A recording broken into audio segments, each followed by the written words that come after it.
अस्सलाम वालेकुम। भाई ने हमसे 3 सवाल इकट्ठे किए हैं। तो मैंने आपको पहले भी कहा था कि एक वक़्त में एक ही सवाल किया करें, उसके हिस्से बना लें।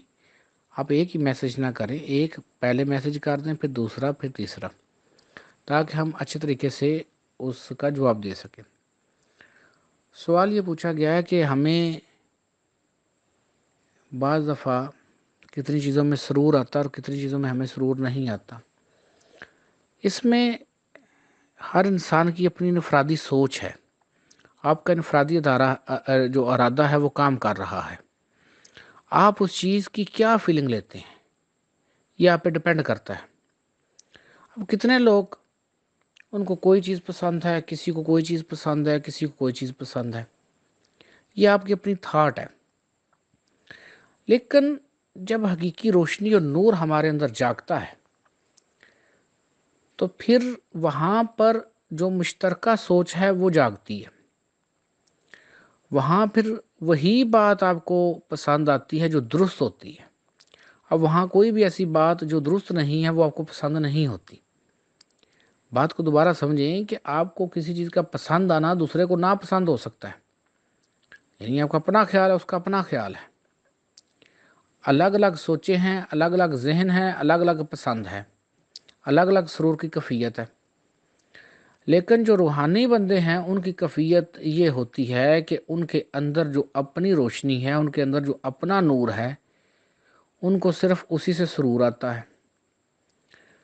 और एक कव्वाली के चंद अल्फाज हैं कि आप अपने मिलने की तदबीर बनाई जाती है और आप अपने बिछड़ने की तकरीर सुनाई जाती है। आप बेसिकली नूर हैं। उस वक़्त आपका अपना कोई शऊर नहीं है, उस वक़्त आपकी अपनी कोई पहचान नहीं है। आपने जो अलगपन लिया है वो बाद में लिया है और आप भूल गए हैं अपनी असल को।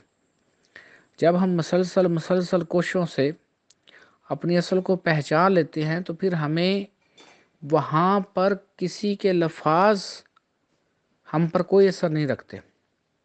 क्या एक्ट हो रहा है इसका हम पर कोई असर नहीं होता। हम पर ये असर होता है कि वो एक्ट दुरुस्त हो रहा है या गलत हो रहा है। हम सिर्फ़ और सिर्फ़ उस बात को उस वक़्त पसंद करते हैं जो दुरुस्त बात होती है। जो बात दुरुस्त नहीं होती हमें उसमें कोई दिलचस्पी नहीं होती। उस चीज़ का हम पर कोई असर नहीं होता। तो दोबारा समझ लीजिए कि बग़ैर रूहानी मशक़ के हर बंदे की अपनी अपनी सोच है, हर बंदे की अपनी अपनी पसंद है। वो चीज़ उसको अट्रैक्ट करती है जिसकी तरफ उसका ध्यान होता है। लेकिन जब आप अपने अंदर एनर्जी और नूर पैदा करते हैं तो फिर आपको अट्रैक्शन उस नूर और एनर्जी की आती है। फिर आपको दूसरी किसी चीज़ की अट्रैक्शन नहीं आती।